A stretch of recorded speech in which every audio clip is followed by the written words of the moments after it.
Di hari pertama di tahun yang baru ini, marilah kita berdoa sebelum kita membaca dan merenungkan firman Tuhan. Terpujilah Engkau Tuhan yang menganugerahkan tahun 2000 bagi kami. Kiranya Engkau menuntun kami supaya kami dapat selalu taat dan patuh pada kehendak-Mu.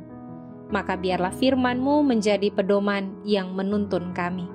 Di dalam nama-Mu ya Yesus Tuhan, kami berdoa. Amin. Renungan Harian Keluarga Minggu 1 Januari 2023. Yehezkiel pasal 36 ayat 22 hingga 24. Oleh karena itu, katakanlah kepada kaum Israel, beginilah firman Tuhan Allah, bukan karena kamu hendak, hai kaum Israel, tetapi karena namaku yang kudus yang kamu najiskan di tengah bangsa-bangsa di mana kamu datang. Aku akan menguduskan namaku yang besar yang sudah dinajiskan di tengah bangsa-bangsa dan yang kamu najiskan di tengah-tengah mereka. Dan bangsa-bangsa akan mengetahui bahwa akulah Tuhan. Demikianlah firman Tuhan Allah, manakala aku menunjukkan kekudusanku kepadamu di hadapan bangsa-bangsa. Aku akan menjemput kamu dari antara bangsa-bangsa dan mengumpulkan kamu dari semua negeri dan akan membawa kamu kembali ke tanahmu. Judul renungan hari ini, Allah adalah kudus. Kita bersyukur karena Tuhan telah menuntun kita memasuki tahun baru 2023 sebagai tahun rahmat Tuhan. Tahun yang terbentang harapan, tapi juga tantangan. Biasanya, merayakan tahun baru selalu diwarnai dengan kegembiraan, sukacita, dan kebahagiaan. Saling berkunjung atau bertamu antara keluarga, adik, dan sahabat. Dalam perjumpaan selalu disertai dengan jabat tangan, berpelukan, dan saling memberi ucapan selamat.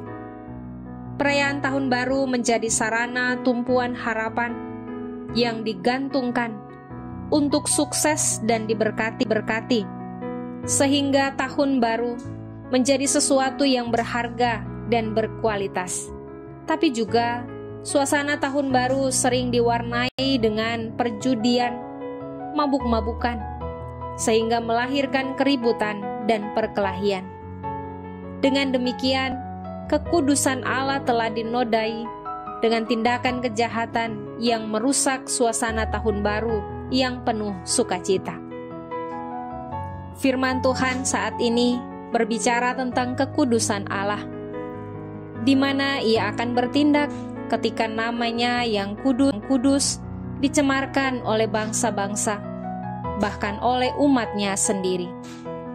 Maka dengan kuasa yang dimilikinya, Dia membuktikan ketuhanannya dengan membawa bangsa Israel keluar dari tanah perbudakan.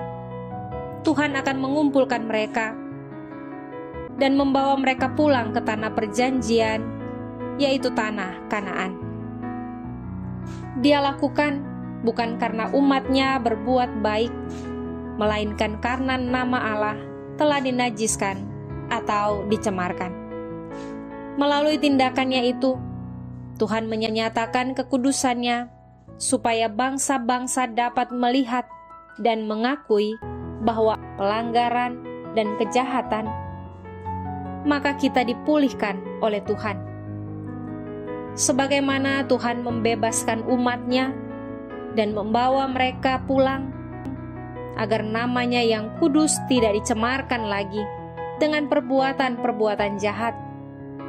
Demikian pun kita, Allah ingin keluarga Kristen hidup kudus di tahun baru ini, supaya namanya tetap kudus di tengah-tengah kehidupan kita.